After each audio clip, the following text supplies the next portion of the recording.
Ayokong mangyari yung ginawa sa KOJC.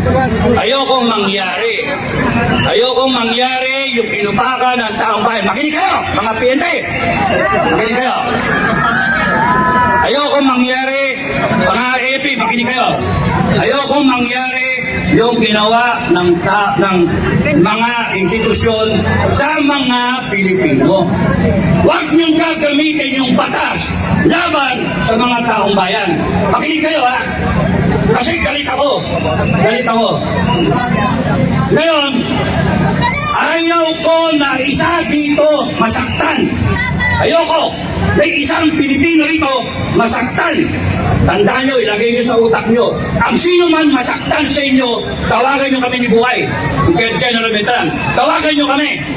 The moment na may isang Pilipino rito, ang masaktan, isa lang ang requirement ko. Strike one lang. May isa lang pokpokin dito, may isa lang itilgas dito, may isa lang iposas dito. I will declare a people's revolution. Lahat tayo.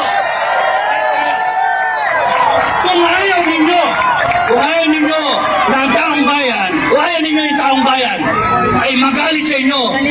Kung ayaw ninyo, umalis kayo, lumayo kayo. Your purpose here is to serve and protect. You protect the people. Hindi yung kayo ang mangsasakit sa tao. Hindi yung kayo ang mambabambo, mantitirgas kayo. Subukan nyo, isa lang.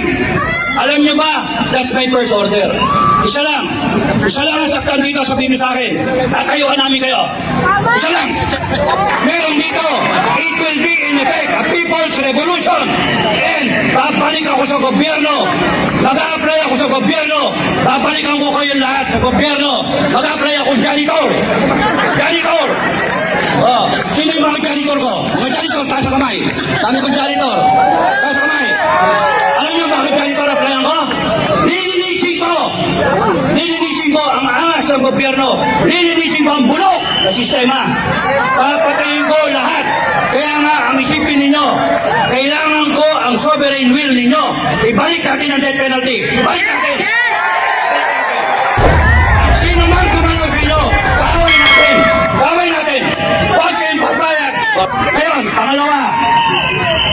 3 araw ko nang pinipigilan ang FGF sa Mindanao. Kating-kati na sila. Kaya sinabi ko sa kanila, kung merong masaktan dito, babakas ang buong Mindanao.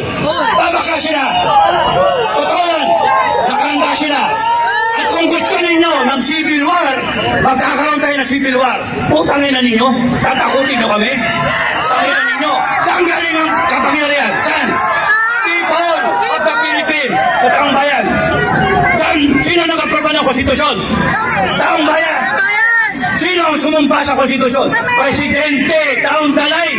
AFP, PNP, Presidente, Vice President, Senator, Congressman. Lahat kayo sumumpa that you will uphold the Constitution. Anong ginagawa nyo? Bakit nyo binababoy? Tama ba na ang mandate ninyo ay kumampi kayo sa drug-addict? Tama ba na kumampi kayo sa magdalakaw, sa mga buhaya? Tama. Kaya kung ako at kami, hindi kami pwedeng janitor para linisin. Mag-apply kami sa slaughter. Alam niyo slaughter? Makatay ng baboy. Upakan namin lahat. Baboy na, binaboy tayo.